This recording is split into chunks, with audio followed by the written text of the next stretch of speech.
Well, hey everyone, this is part 3 of the MIDI DIN to TRS type converter, and this time I've made a box. I'm going to show you how to make this, so check it out.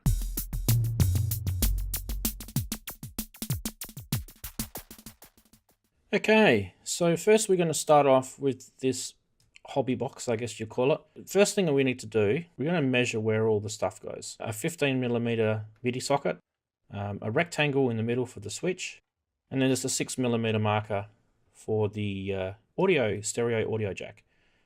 So the next thing we're going to do is we're going to use the Dremel, and I'm just going to cut into the top of this case for the rectangular switch to go. Be careful not to cut too big.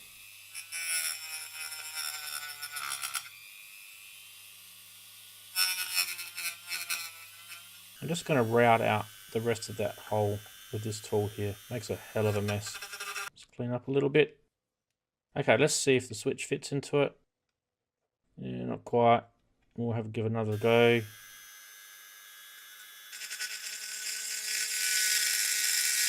Here we go. So that's in now. Yeah, there's a little bit of a gap around the edge, but this is just for me, so it's not perfect. Okay, now it's time to drill the hole. So let's drill 2 small pilot holes where each of those holes are going to go. And the first one we're going to do is the 6mm. So what we need to do first is we get one of these, they're called a step piece. I'm going to mark on there with black texture the 6mm mark, and that just helps me see where I need to go to as it cuts into the plastic. So off it goes.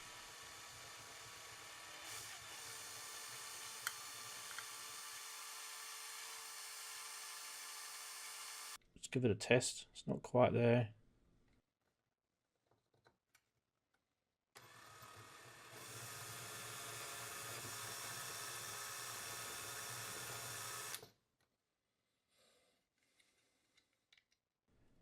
There you go. So there's the 6mm stereo TRS jack done.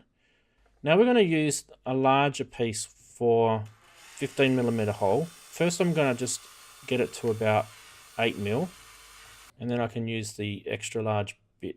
Same deal again, we'll mark that up to the 16mm mark and we'll cut that hole. Alright, and then that goes in beautifully. Okay, next thing we're going to do is just mark with a pencil where the screw holes go for that, and I'll just drill a couple of pilot holes there.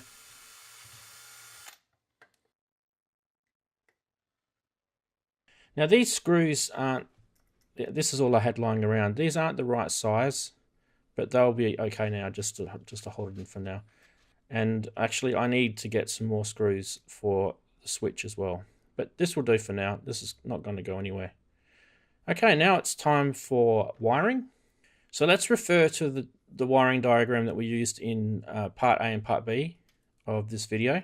And what we need to do is, this time we need to make a circuit which goes from the tip to the switch, to the tip of the audio jack to the switch, to pin on the MIDI DIN. And we need to do for the sleeve to the switch to the pin on the MIDI DIN. And then the third wire that we need to do is all the way from the ground on the TRS socket all the way through to the ground on the MIDI DIN. And then we need to do the 2 crossover cables and wire all that up. So let's just do a little video montage of the wiring, and I'll come back to you with the finished thing.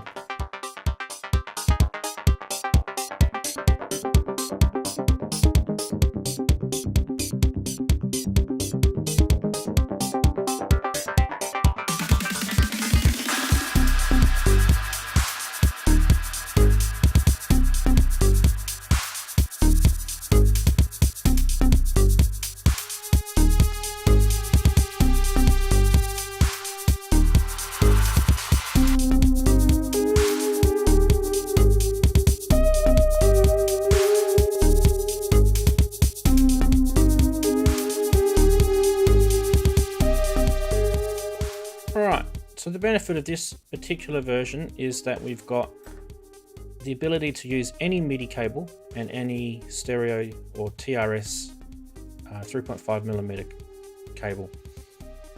and then you can plug those into your devices and use the switch to switch from Novation or Arturia to Korg, or Type A to Type B. So I hope you liked that, guys. That's the end of the video. Give me a thumbs up if you like this. I know there's not a lot of people watching this, so I don't care. I do it for my own enjoyment. Anyway, we'll talk to you soon. Don't forget, I've got a Patreon site, which is, the link is just here in the end of the video, and really appreciate it if someone would start on the Patreon. And yeah, catch you later.